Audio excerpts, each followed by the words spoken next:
الحمد لله نحمده ونستعينه ونستغفره ونؤمن به ونتوكل عليه ونعوذ بالله من شرور أنفسنا ومن سيئات أعمالنا من يهده الله فلا مضل له ومن يضلل فلا هادي له وأشهد أن لا إله إلا الله وحده لا شريك له وأشهد أن محمدا عبده ورسوله أما بعد فإن خير الحديث كتاب الله وخير الهدي هدي محمد صلى الله عليه وسلم وشر الأمور محدثاتها وكل محدثة بدعة وكل بدعة ضلالة وكل ضلالة في النار.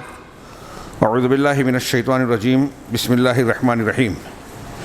يا أيها الذين آمنوا لا تخونوا الله والرسول وتخونوا أماناتكم وأنتم تعلمون واعلموا أنما أموالكم وأولادكم فتنة وأن الله عنده أجر عظيم. وقال تعالى إن الله يأمركم أن تؤدوا الأمانات إلى أهلها. وقال في بيان أوصاف المؤمنين والذين هم لأماناتهم وعهدهم راعون. محترم حاضرین، خطبہ مسنونہ کے بعد میں نے قرآن کریم کی 3 مقامات سے اللہ رب العالمین کے ارشاد کے کچھ حصے تلاوت کیے، جس میں امانت داری کا حکم دیا گیا ہے اہل ایمان کو، اور خیانت سے جو امانت کی ضد ہے اس سے روکا گیا. لفظ امانت جس کا ہم استعمال کرتے ہیں یہ امن سے بنا ہے. سکون قلب، بچاؤ، تحفظ کا معنی اس سے نکلتا ہے لغوی اعتبار سے. شرعن اور اصطلاح شریعت میں اس کی اہل علم نے مختلف تعریف کی ہے کہ امانت کسے کہتے ہیں. تو بعض علماء نے کہا کہ کل ما افترضہ اللہ علی العباد فہو امانہ، کہ ہر وہ چیز جس کو اللہ نے بندوں پر فرض کیا ہے وہ امانت ہے. اہل علم نے بعض نے کہا اسی بات کو دوسرے الفاظ میں کہ اللہ تعالیٰ نے شریعت میں جن چیزوں کے کرنے کا اور جن چیزوں سے رکنے کا حکم دیا ہے، یہ کرو اور یہ مت کرو، وہ ساری چیزیں امانت ہیں. تو یہ اللہ تبارک و تعالیٰ کے حقوق، رسول کے حقوق اللہ اور رسول کی امانت ہیں. ان کو بجا لانا، ان کی پاسداری اور لحاظ کرنا.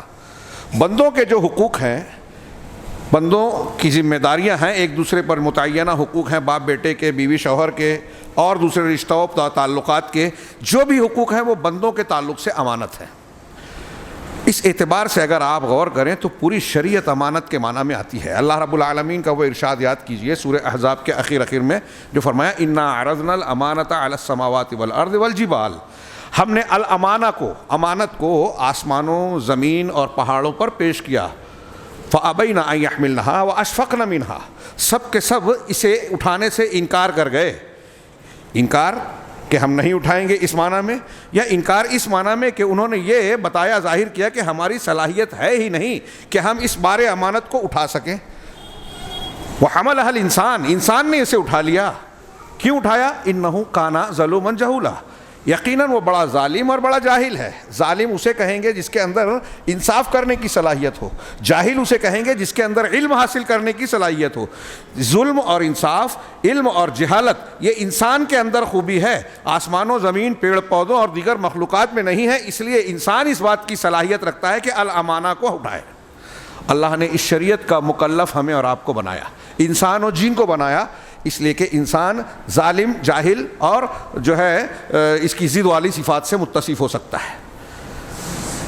بہت تفصیلی بات کو میں نے 2 جملوں میں کہنے کی کوشش کی. امانت کا معنی اس اعتبار سے پوری شریعت کا پاس و لحاظ ہے. اللہ کی امانت، اب اس میں آپ اگر تفصیل میں جائیں ایک ایک ٹاپک کہ یہ بھی امانت ہے، یہ بھی امانت ہے، تو کئی ہفتے لگ جائیں گے، مضمون پورا نہیں ہوگا. ہم عام طور سے امانت کا معنی یہ سمجھتے ہیں کہ کوئی چیز ہے، پیسہ ہے، کسی شخص کے پاس رکھ دیں، ودیعت کر دیں کہ یہ آپ رکھیے، میں بعد میں آپ سے لے لوں گا، تو اسے امانت کہتے ہیں. پیسہ ہو، کوئی سامان ہو، کوئی اور چیز ہو، اسے امانت سمجھا جاتا ہے عرف عام میں. لیکن جتنی بھی چیزیں کسی دوسرے کے پاس ہو وہ سب امانت کے معنی میں آتی ہے. ابھی میں نے کہا پوری شریعت ہے، یہ سامان ہے، اللہ رب العالمین کے فرائض ہیں، لوگوں کے حقوق ہیں. علم جو آپ کے پاس ہے وہ اللہ کی امانت ہے، اسے چھپانا خیانت ہے، امانت کی ضد ہے.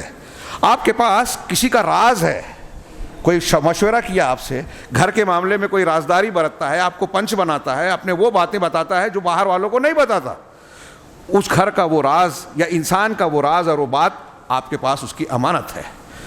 وصیت کسی آدمی کو لکھ کے دی، کسی آدمی نے کہ میرے مرنے کے بعد اس کا نفاذ کیا جائے، میرے ورثہ میں یا فلاں فلاں کو یہ دیا جائے، اب آپ کے پاس وہ وصیت امانت ہے۔ آپ کسی سے قرض لیتے ہیں، اس نے آپ پر اعتماد کر کے قرض دے دیا، امانت ہے۔ ان میں ودائع جو پیسے والی بات کا میں نے ذکر ہے، یہ زیادہ اہم ہے۔ آپ کے بیٹے، اللہ نے آپ کو بیٹا دیا، امانت ہے۔ آپ کو بیوی دی، امانت ہے۔ وہ یاد کیجئے اللہ کے رسول نے حجۃ الوداع کے موقع پہ جو خطبہ دیا تو اس میں کہا تھا کہ اللہ کی امانت کے ذریعے سے تم نے ان کو حلال کیا لیا ہے، اس کے کلمے، اس کے دین کی بنیاد پر، اس کی امانت کی بنیاد پر تم نے اس کو بیوی بنایا ہے اور حلال کیا ہے۔ وَاسْتَحْلَلْتُمْ فُرُوجَهُنَّ، ہاں جو الفاظ ہیں حدیث کے آپ پڑھیے اس میں بھی امانت کا۔ تو عورتیں جو ماتحتی میں ہیں شوہر کی، وہ امانت ہے۔ آپ اگر کسی عہدے منصب پر ہیں، عہدے اور منصب پر ہیں، امانت ہے۔ اور یہ قرآن نے کہا، حدیثوں نے کہا۔ اللہ کے نبی صلی اللہ علیہ وسلم کی حدیث میں ہے کہ ایک صحابی نے آ کے پوچھا کہ قیامت کب قائم ہوگی؟ آپ بات کرنے لگے، لوگوں نے سمجھا کہ آپ نے سوال ناپسند کیا، پھر آپ جب فارغ ہوئے تو کہا کہ قیامت کے بارے میں پوچھنے والا کہاں تھا؟ کہا فلاں آدمی، کہا اسے بلایا اور کہا اذا وسد الامر الى غیر اہلہا الى غیر اہلہ او اہلہا فضیعت الامانہ۔ ہاں یہ آگے کا جملہ ہے، کہا کہ قیامت اس وقت قائم ہوگی جب امانتیں ضائع کر دی جائے گی۔ تو پوچھا امانت ضائع کب کی جائے گی؟ کہا جب عہدے، منصب، ذمہ داریاں نااہل کے حوالے کی جائے گی، امانت ضائع ہو جائے گی۔ امانت داری ایمان والوں کا بہت بڑا، یہ میں نے بتایا ابھی کئی ایک چیز اور ہے۔ عزت و عفت، اب ایک عورت ہے، اس کی عزت و عفت جو ہے وہ امانت ہے شوہر کی۔ اگر وہ دوسروں کے ساتھ تعلقات استوار کرتی ہے تو اور مرد اپنے شوہر اور اپنے شوہر کے گھر والوں کی امانت میں، عزت میں خیانت کر رہی ہے۔ اسی طرح اگر ایک آدمی ملازم ہے، آپ کی دکان ہے، اس میں کوئی آدمی کام کرتا ہے، آپ کا دواخانہ ہے، وہاں کوئی کمپاؤنڈر ہے، کمپنی ہے، اس میں کوئی مزدوری کر رہا ہے، کھیت ہے، اس میں کوئی جو ہے بیلداری ہے، جو بھی کہتے ہیں، بوجھا ڈھونے والا، جو بھی مزدور ہے وہ امین ہے۔ آپ نے اس کو جو کام سپرد کیا ہے، امانت داری کا تقاضا یہ ہے کہ ایمانداری سے وہ اپنی ذمہ داری نبھائے، بے ایمانی نہ کرے، دھوکہ نہ دے۔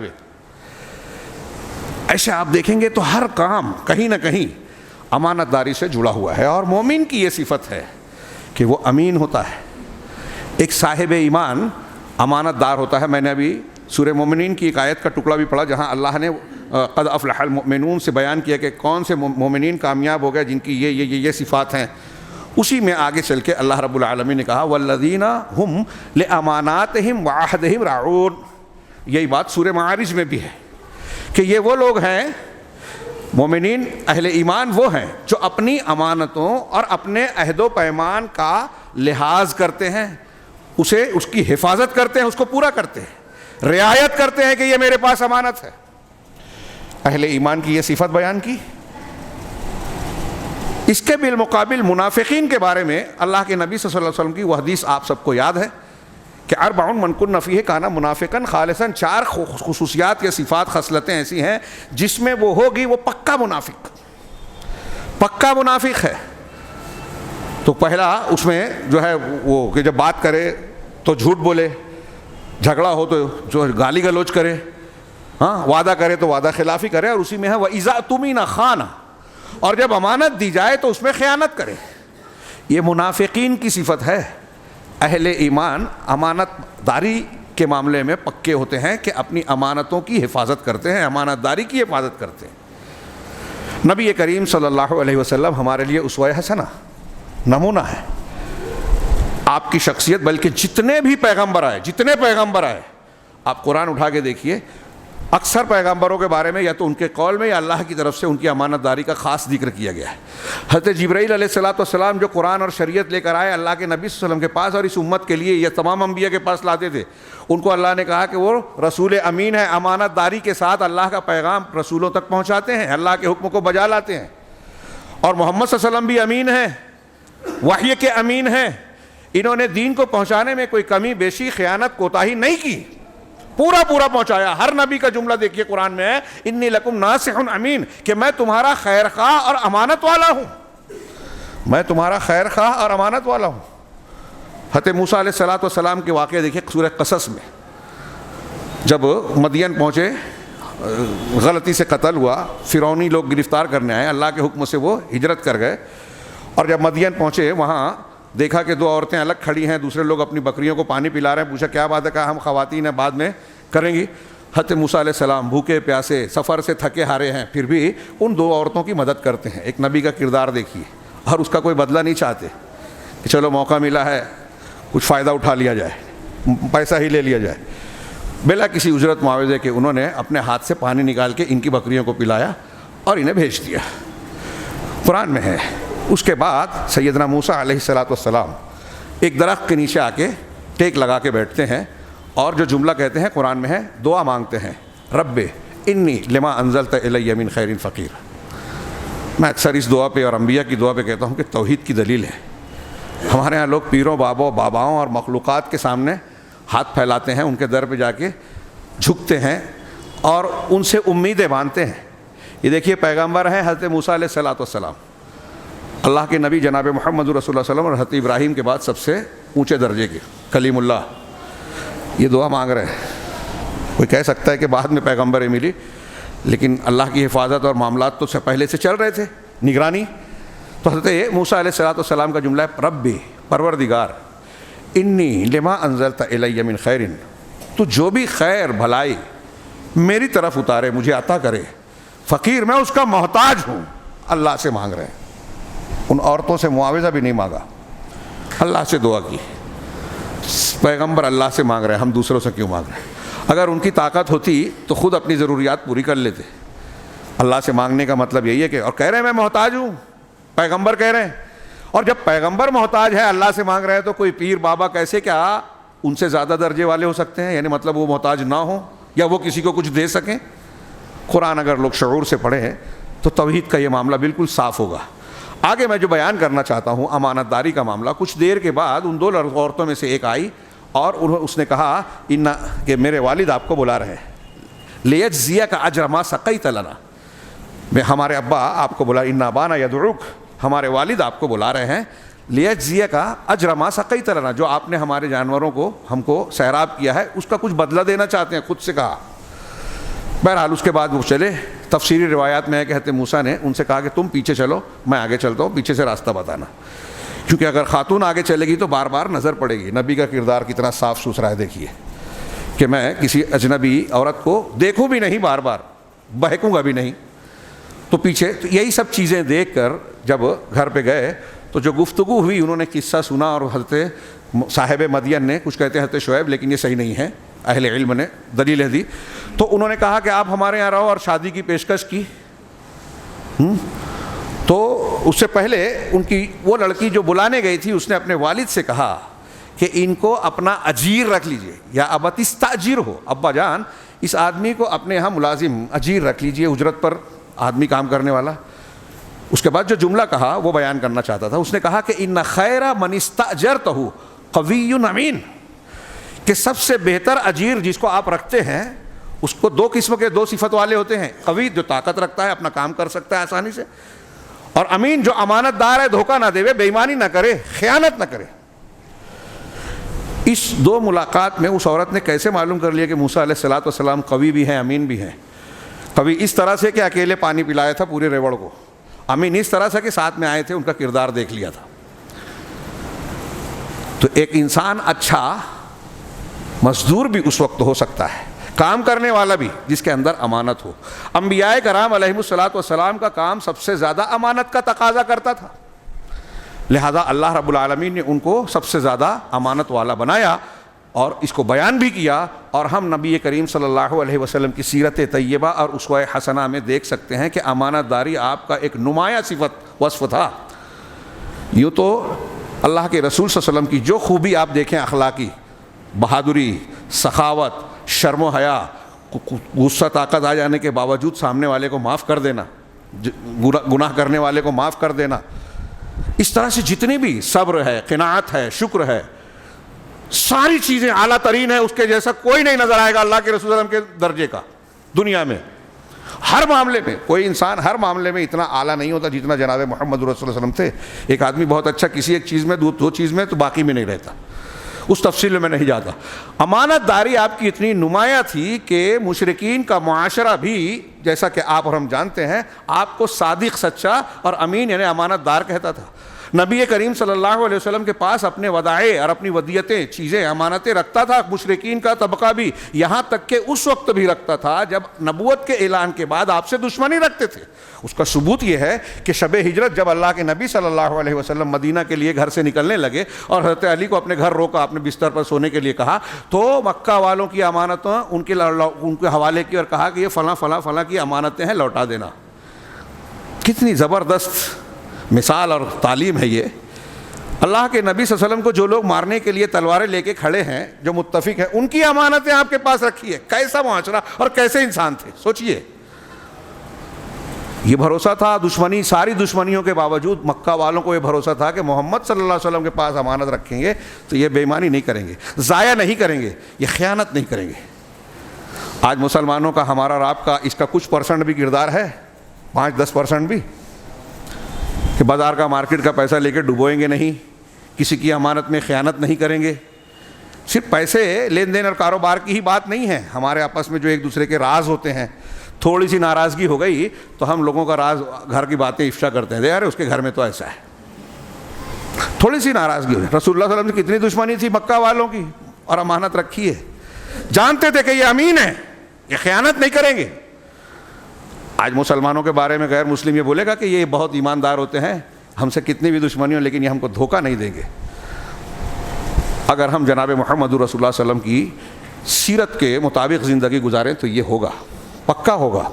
اور پھر قرآن کی، یہ قرآن و حدیث کی یہ لمبی چوڑی تعلیمات جس کا میں نے بطور موضوع چھیڑا ہے، اس میں امانت داری کے مختلف گوشوں، اس سے سلسلے میں آنے والی دلیلوں کو سامنے رکھیے.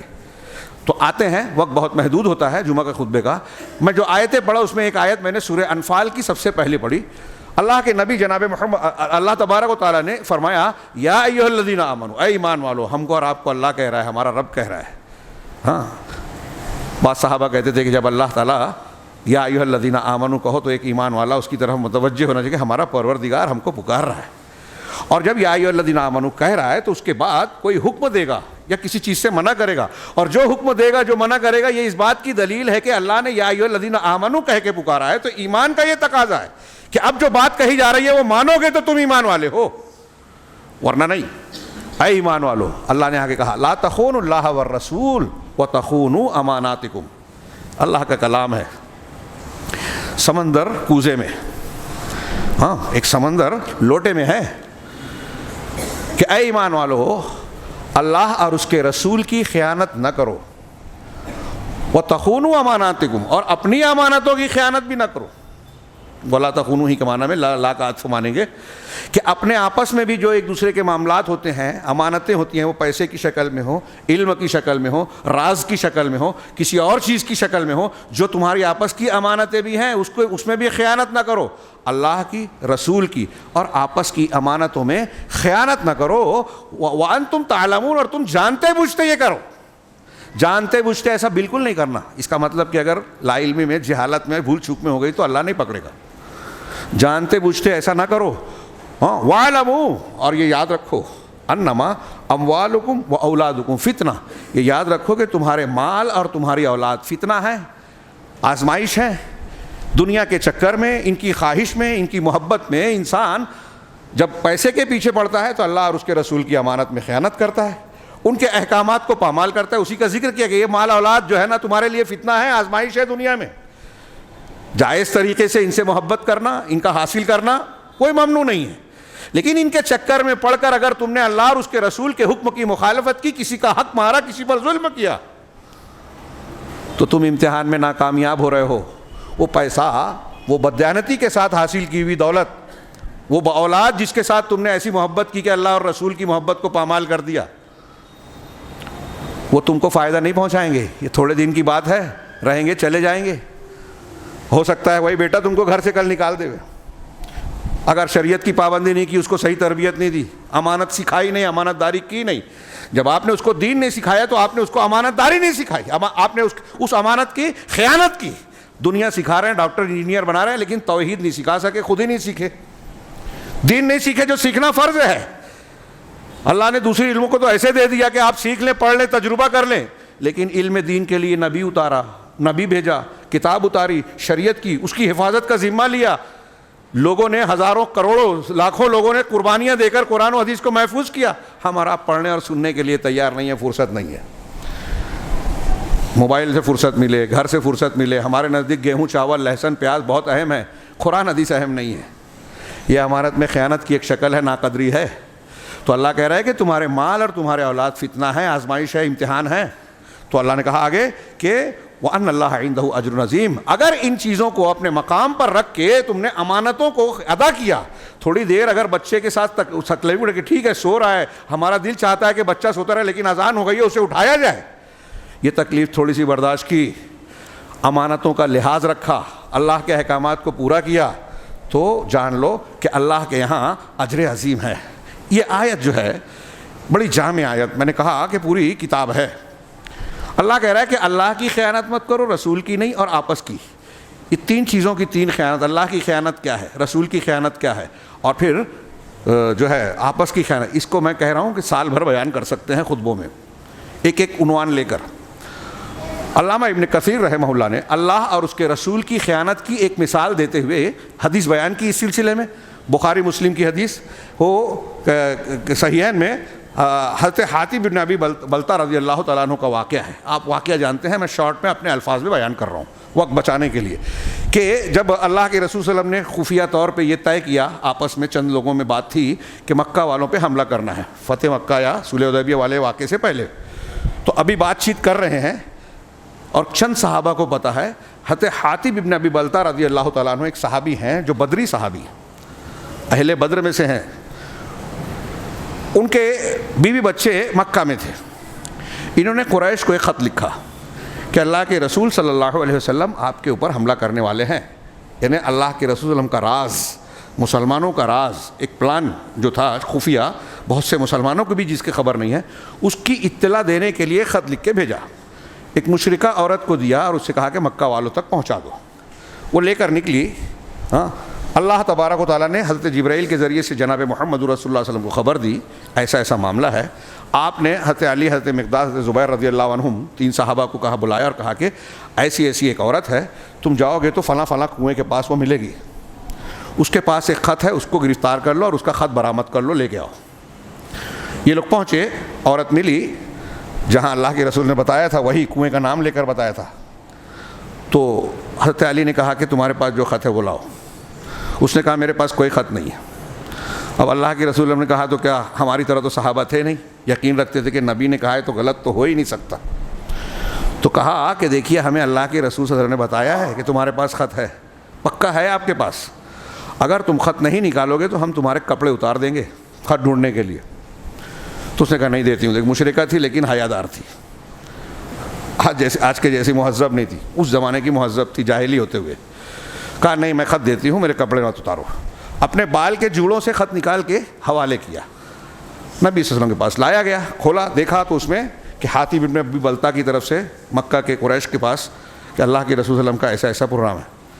جب آپ نے دیکھا تو حضرت حاتب کو بلایا، اور صحابہ موجود تھے، آپ نے خط بتایا کہ کیا تم نے یہ خط لکھا؟ اللہ کے رسول صلی اللہ علیہ وسلم کو سے حضرت حاتب بن ابی بلتہ نے کہا کہ اللہ کے رسول میرے بارے میں، یہ میں نے ہی لکھا ہے، میرے بارے میں فیصلہ کرنے کے تعلق سے آپ جلد بازی مت کیجیے، میں مرتد نہیں ہوا، مسلمانوں کے یا اسلام کے خلاف نہیں ہوا، بس میرے دل میں ایک بات آئی کہ میرے بیوی بچے مکہ میں ہیں، یہاں جتنے بھی مہاجرین ہیں ان کے دوسرے خاندانی رشتہ دار وہاں موجود ہیں، میرا کوئی بھی نہیں ہے۔ مجھے یہ لگا کہ اگر کوئی معاملہ ہوا، جنگ کا معاملہ ہوا، تو مکہ کے مشرکین میرے بیوی بچے کو قتل کر دیں گے۔ بیوی اور بچے کی محبت آ گئی۔ تو میں نے یہ سوچا کہ اہل مکہ پر ایک احسان کر دوں، اس احسان کے بدلے میں وہ میرے بیوی بچے کو نقصان نہیں پہنچائیں گے، میری بس یہ نیت تھی۔ یہ سننے کے بعد حضرت عمر فاروق رضی اللہ تعالیٰ عنہ کہتے ہیں کہ اللہ کے رسول دعنی اضرب انہوں کا حاضر المنافق، اللہ کے رسول مجھے اجازت دیجئے کہ اس منافق کی گردن اڑا دوں. انہو قد خان اللہ و رسولہ، اس کا جو جملہ ہے علامہ ابن کثیر نے اسی تناظر میں یہ حدیث نقل کی اس آیت کی تفسیر میں. یہ شان نزول نہیں ہے اس واقعے کا، اس کے شان نزول میں دوسری آیت آئی ہے سورہ مجادلہ یا ممتحنہ میں. یہاں خیانت کا معنی اللہ اور اس کے رسول کی خیانت کا ایک واقعہ نقل کیا امام ابن تیمیہ نے، علامہ ابن کثیر نے کہا کہ اللہ کے رسول مجھے اجازت دیجئے کہ میں اس کی گردن اڑا دوں، یہ منافق ہو گیا اس عمل کی وجہ سے، اور یہ اس نے اللہ اور اس کے رسول کی خیانت کی ہے. عمل خیانت والا تھا، لیکن رسول صلی اللہ علیہ وسلم کا طریقہ، ان کا کارنامہ اور ان کے سارے الفاظ انکار والے نہیں تھے، اس لیے وہ کافر نہیں ہوئے، ایمان سے نکلے نہیں. ان کا ایک گناہ ہوا تھا، غلطی ہوئی تھی، انہوں نے اعتراف کیا. اللہ کے رسول صلی اللہ علیہ وسلم نے حضرت عمر سے کہا کہ دعہو یا عمر، ہاں عمر اسے چھوڑ دو، انہو قد شہد بدرن، یہ بدر میں حاضر تھے، غزوہ بدر میں. وَلَعَلَّ اللَّهَ اطلع علی اہل بدر فقال اعملوا ما شئتم فقد غفرت لكم، اور اللہ تبارک و تعالیٰ نے اہل بدر کی طرف جھانک کر دیکھا. اللہ سب کو دیکھ رہا ہے لیکن جھانک کر دیکھا، انہیں خصوصیت سے نظر رحمت سے دیکھا اور کہا کہ اے اہل بدر آج کے بعد جو بھی کام کرو میں نے تمہیں معاف کر دیا. اہل بدر نے اس کی بنیاد پر یہ نہیں کیا کہ ہم تو بخشے بخشائیں، ہم جو چاہیں کریں. یہ غلطی ایک دو اس طرح کی ہوئی تو توبہ کر لی، اصلاح کر لی. ان کا دل ایمان سے بھرپور تھا، یہ اس کی شہادت تھی اللہ اور رسول کی طرف سے.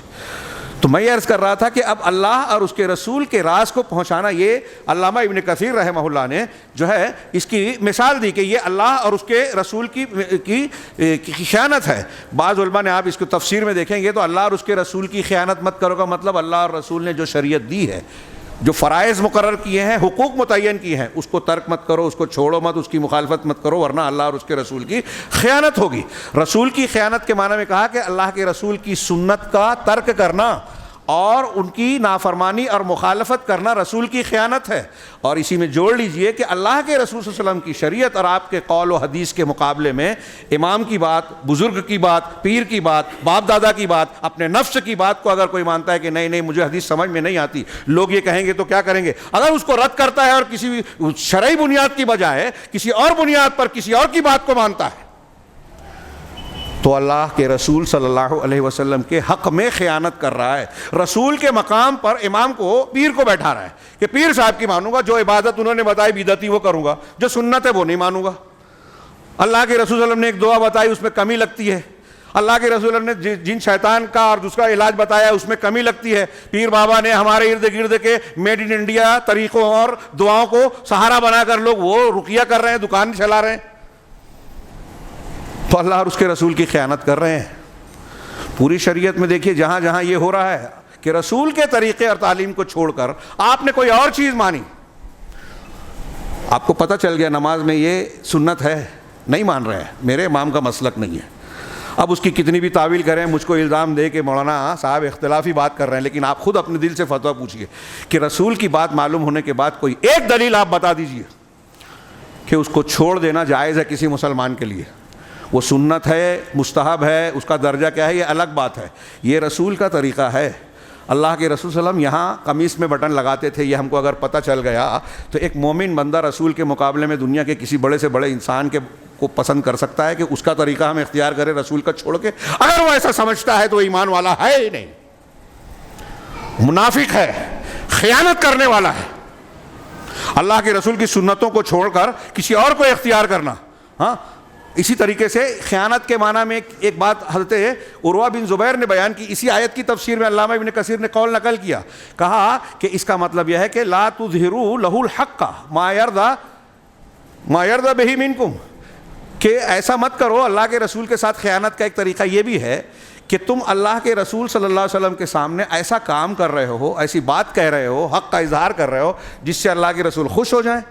سامنے تو ایسا کام کر رہے ہو کہ وہ آپ خوش ہو جائیں، لیکن جب پیٹھ پیچھے جاتے ہو، غیر حاضری میں رہتے ہو، رسول اللہ صلی اللہ علیہ وسلم کے پاس سے مجلس سے اٹھ کر کہیں دوسری جگہ جاتے ہو تو اللہ کے رسول صلی اللہ علیہ وسلم کے خلاف الٹی سیدھی باتیں کرتے ہو، آپ کی بات کا مذاق اڑاتے ہو. یہ منافقین یہود و نصارہ یہود کرتے تھے. یہ خیانت ہے رسول کے ساتھ. اب اگر کوئی مومن اس میں شریک ہو جائے تو وہ بھی خائنوں میں، منافقوں میں شامل ہو جائے گا. یہ اس زمانے میں جب اللہ کے نبی صلی اللہ علیہ وسلم بنفس نفیس موجود تھے. ہاں، اس وقت تو سامنے اور پیچھے کی بات ہے. آج میں اس کو ایسے لیتا ہوں کہ ایک آدمی سے اگر آپ پوچھیں ابھی 12 ربیع الاول آ رہا ہے, کتنے لوگ بدعتی لوگ سنت سے اور رسول سے محبت کا مظاہرہ کریں گے؟ سمجھ بوجھ کے کہہ رہا ہوں, چوٹ لگتی ہے تو لگے, اس چوٹ کی وجہ سے غور کریں. سادہ سودہ بولنے سے ایسا لگتا ہے کہ کوئی توجہ ہی نہیں دیتا.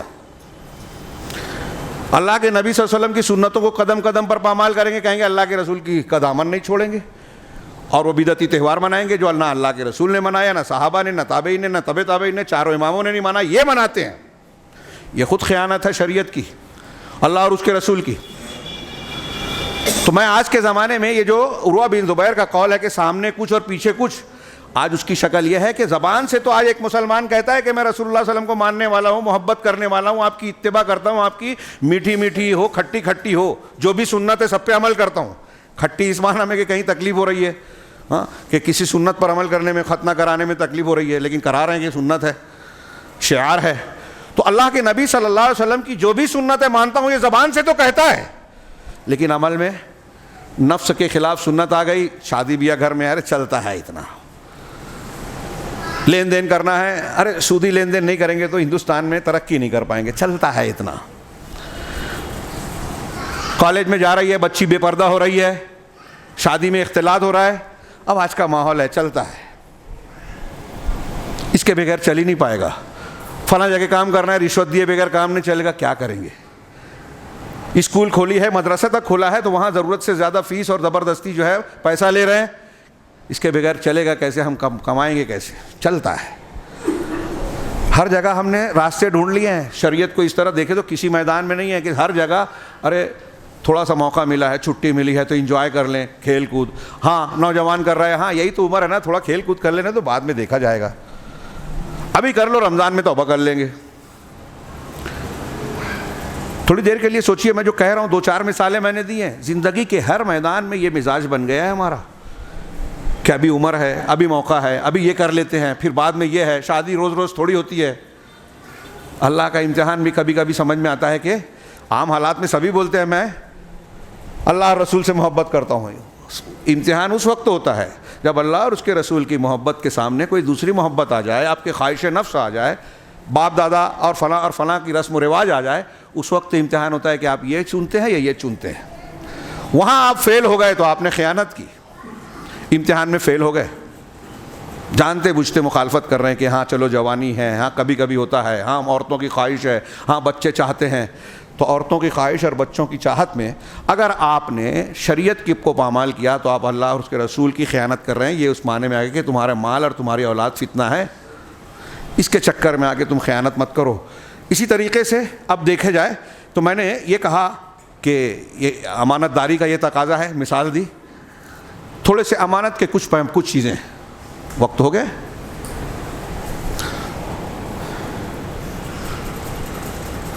امانت داری کچھ وقت ہو چکا ہے, جبکہ ابھی بہت سارے مضمون باقی ہیں, تو پھر بھی اشارے کر دیتا ہوں 2-4 چیزوں کے. تو جیسے ایک ابو دردہ کی ایک روایت ہے کہ 5 چیزیں جو کرے گا اللہ تعالیٰ کی جنت میں جائے گا. ہاں اس میں نماز کو اچھے وضو, رکوع, سجود کے ساتھ انجام دینا, زکوٰۃ خوش دلی سے دینا, زبردستی نہیں, نہ چاہتے ہوئے نہیں, حج روزے کا ذکر ہے, اور پھر ادائے امانت. راوی صحابی رسول حضرت ابو دردہ ہے, کسی نے پوچھا کہ ادائے امانت سے مراد یہ کہا غسل الجنابہ, ناپاکی سے جو غسل کیا جاتا ہے, یہ بھی فرض ہے.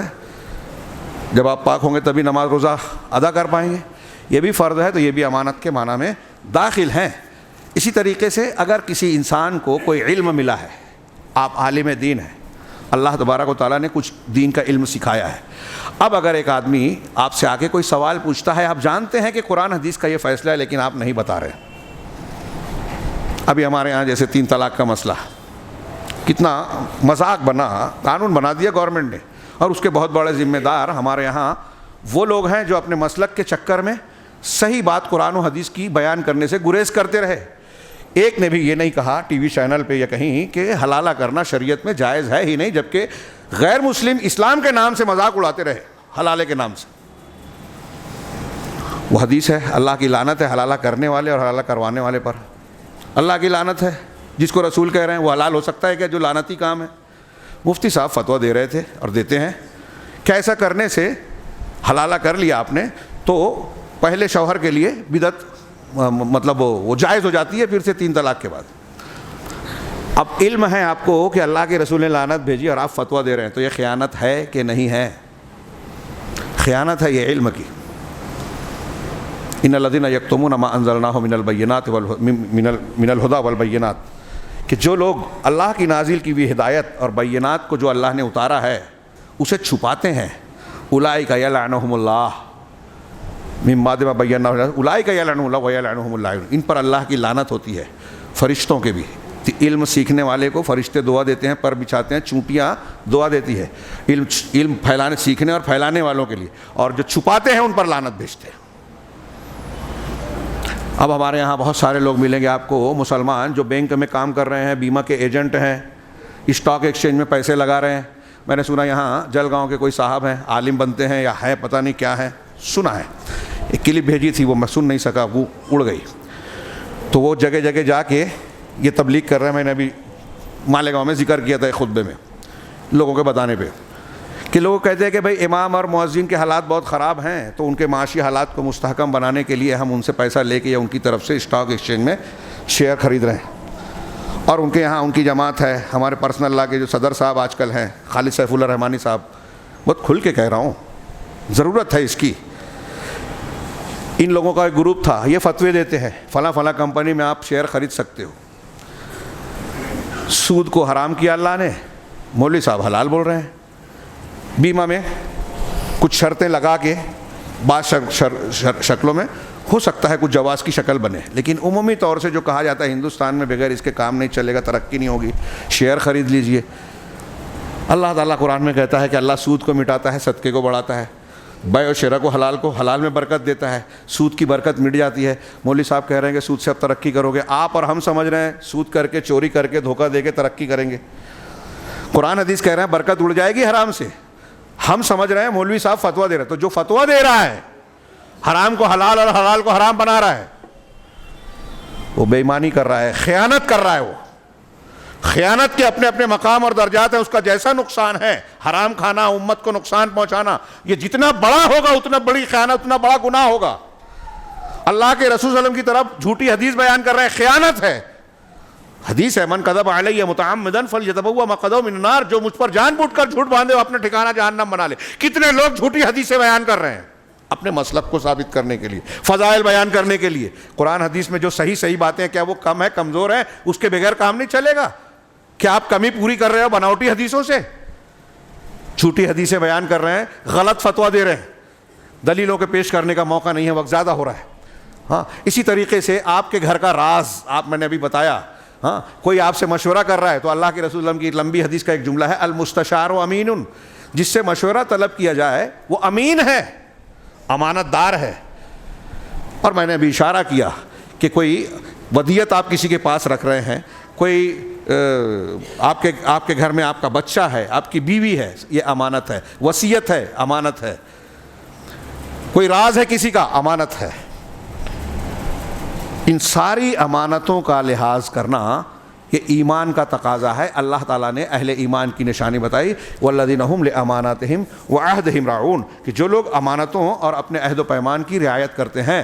ہاں، میاں بیوی، ایک حدیث ہے، میاں بیوی جو ایک دوسرے سے ملتے ہیں، ہم بستری کرنا یا جسمانی تعلق قائم کرنا، یہ حدیث ہے مسلم شریف کی کہ ان من اعظم الامانۃ عند اللہ یوم القیامہ، قیامت کے دن اللہ کے نزدیک سب سے عظیم امانت، ہاں، امانت یہ ہے جس کی خیانت ہوتی ہے کہ الرجل یفضی الی امرأتہ وتفضی الیہ ثم ینشر سرہا، کہ ایک آدمی اپنی بیوی سے اور وہ عورت شوہر سے، اپنے شوہر سے ملتی ہے، ہاں، ایک دوسرے سے تعلق قائم کرتے ہیں، پھر وہ اس کے بھید کو جو ہے عام کرتا ہے، اس کو لوگوں کے سامنے بیان کرتا ہے۔ ایک روایت میں ہے کہ یہ اشر الناس ہے، لوگوں میں بدترین لوگ ہیں۔ آج ہمارے یہاں جہالت کا یہ عالم ہے کہ نوجوان اپنے میاں بیوی کے خصوصی معاملات کو جو میاں بیوی تک رہنے چاہیے لوگوں میں بیان، یہ بے ایمانی ہے، امانت کے خلاف ہے۔ اسی طریقے سے عفت و عصمت، نیک عورت کے بارے میں حدیثیں موجود ہیں کہ شوہر کے حقوق کا لحاظ رکھتی ہیں۔ اب کوئی عورت اگر بے عزتی، بے پردگی کرتی ہے، غیروں سے تعلق قائم کرتی ہے یا پھر آزادانہ روش اختیار کرتی ہے، تو اپنی عفت و عصمت، وہ خاندان کی، گھر کی اور اپنی خود کی عزت غیرت کو جو ہے طاق پر رکھ رہی ہے اور خیانت کر رہی ہے، اور اس کا نتیجہ جب ہم نے اس میں چھوٹ دی کہ ارے کیا کریں گے، تقاضا ہے تعلیم دینا ہے تو اتنا تو چلتا ہے، حفاظتی چیزوں پہ اب خیال نہیں ہے، موبائل دے دیا، عمر کا تقاضا ہے، وہ گندی چیزیں دیکھ رہے ہیں، دیکھ رہی ہیں، مرد ہو یا عورت، ہم کو اس کی پرواہ نہیں ہے، یہ خیانت کر رہے ہیں، ہم اس کی تربیت نہیں کر کے یہ بچوں کے سلسلے میں خیانت کر رہے ہیں، اللہ کے سامنے جواب دینا پڑے گا، ہر ذمہ داری کا جواب دینا پڑے گا آپ کو، حدیث کلکم راع و مسئول عن رعیتہ، ہر شخص ذمہ دار ہے اور اپنی رعیت اور ذمہ داری کے متعلق سوال ہوگا۔ اب ایک لڑکی اگر مرتد ہو رہی ہے، کسی غیر سے شادی کر کے اسلام کو چھوڑ رہی ہے تو امانت میں خیانت کر رہی ہے، اپنی عفت عصمت اور اپنی دینی اور دینی غیرت کو بیچ رہی ہے، اس کے ذمہ دار ہم اور آپ بھی ہیں۔ اگر ہم نے اس کی تربیت کا انتظام نہیں کیا تھا تو ہم نے کوشش کی اور کامیاب نہیں ہوئی، یہ الگ بات ہے، ہم بچ جائیں گے کوشش کرنے کی بنیاد پر، لیکن سامنے والے نے اگر نہیں قبول کیا تو یہ میں نے چند پہلو پیش کیے ہیں، اور بہت سارے پہلو اور اس کی تفصیلات جیسا کہ میں نے عرض کیا کہ یہ ہفتوں بیان کی جا سکتی ہے۔ اللہ تبارک و تعالیٰ سے دعا ہے کہ وہ ایمانداری کی یہ جو صفت ہے امانت داری، اسے اختیار کرنے کی ہمیں توفیق عطا فرمائے۔ آج اس کی بڑی شدید ضرورت ہے۔ اللہ کے رسول صلی اللہ علیہ وسلم نے قیامت کی نشانیوں میں سے ایک حضرت حذیفہ کی لمبی حدیث ہے کہ ایک زمانہ آئے گا، آج سب امین تھے، کہ لوگ کہیں گے کہ فلاں قبیلے میں فلاں گھرانے میں وہ امانت دار ہے۔ آج ہے کہ نہیں ہے؟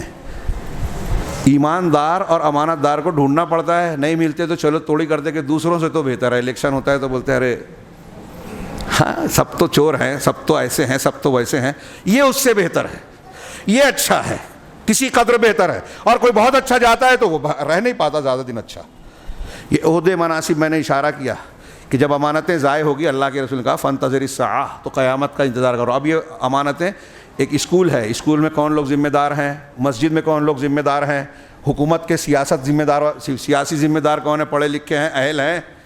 آج دیکھیے کیسے کیسے لوگ حکومت کر رہے ہیں، ہاں جن کو جیل میں ہونا چاہیے وہ اقتدار پہ کرسی پہ بیٹھے ہوئے ہیں۔ یہ میں نہیں، لوگ کہہ رہے ہیں کہ ان پر وہ جرم تھا، کورٹ نے ثابت کیا اور ایسا ایسا ہوا تھا، میں کسی کا نام نہیں لیتا، لیکن آپ اس تناظر میں دیکھیے اللہ کے نبی صلی اللہ علیہ وسلم حضرت حذیفہ کی حدیث بیان کرتے ہیں، ایک زمانہ آئے گا کہ لوگ کہیں گے ارے فلاں قبیلے میں فلاں آدمی ایماندار امانت دار ہے۔ اتنی بے ایمانیاں عام ہو جائے گی کہ امانت دار کوئی ملے گا، جو ملے گا وہ خبر بنے گی، ارے ایک ہے، کتنی بڑی بات ہے۔ اللہ کے رسول کہ سینے میں امانت کا صرف ہلکا پھلکا اثر رہ جائے گا، جیسے وہ دل کی مثال دی اس حدیث میں کہ جیسے کسی کے بدن میں کسی چیز پر لوہے کا انگارہ لڑکایا جائے تو دل پہ کیسے ویسے چھالا جیسا ہوگا، ویسے امانت داری رہے گی، بعد میں وہ بھی ختم ہو جائے گی، امانت اٹھا لی جائے گی، امانت داری۔ اللہ تعالیٰ سے ہمیں دعا اور ہماری کوشش یہ ہونی چاہیے کہ ہم قیامت کی اس نشانی کا حصہ نہ بنیں۔ اللہ رب العالمین ہمیں خیانت سے اور اس بری صفت سے محفوظ رکھے، کیونکہ خیانت جب ہم کرنے لگیں گے تو جہنم کے راستے پہ چلیں گے۔ پھر اس خیانت کے عام ہو جانے کے بعد اللہ کی مدد اور کسی قسم کی نگرانی حفاظت ہمیں نہیں ملے گی۔ پھر یہی ہوگا کہ فلسطین میں مارے جائیں، شام میں کاٹے جائیں، ہندوستان میں ہمارے خلاف قوانین بنے، گھروں پر بلڈوزر چلے، گرفتاریاں ہوں اور بہت سارے ظلم اور ستم ہوتے رہیں، سنوائی نہ ہو، ہمارا بچہ گرفتار ہو جائے، سالوں تک جو ہے ضمانت کے لیے بات بھی نہ ہو سکے۔ پورے ملک میں، پوری دنیا میں اس قسم کے حالات ہیں، اور پھر لوگ شکایت کرتے ہیں کہ اتنے لوگ، اتنا ظلم ہو رہا ہے اور مسلمانوں کی بات اللہ تعالیٰ سن نہیں رہا ہے، دعائیں نہیں قبول ہو رہی ہیں۔ یہ کہنے سے پہلے آپ اپنا جائزہ لیجئے کہ ہم کتنے امانت دار ہیں، شریعت کی کتنی پابندی کرتے ہیں۔ اللہ اور رسول اللہ صلی اللہ علیہ وسلم نے اللہ کی رحمت کے آنے کے جو اسباب بیان کیے ہیں کہ یہ کرو گے تو اللہ کی مدد ملے گی اور یہ کرو گے تو عذاب آئے گا، تو ہم مدد والا کام کر رہے ہیں یا عذاب والا؟ اللہ ہمیں اللہ کی مدد کا مستحق بنائے۔ وآخر دعوانا الحمد للہ رب العالمین۔ بارک اللہ لنا ولکم فی القرآن المجید ونفعنا وإیاکم بالآیات والذکر الحکیم، انہ تعالی جواد کریم ملک بر رحیم۔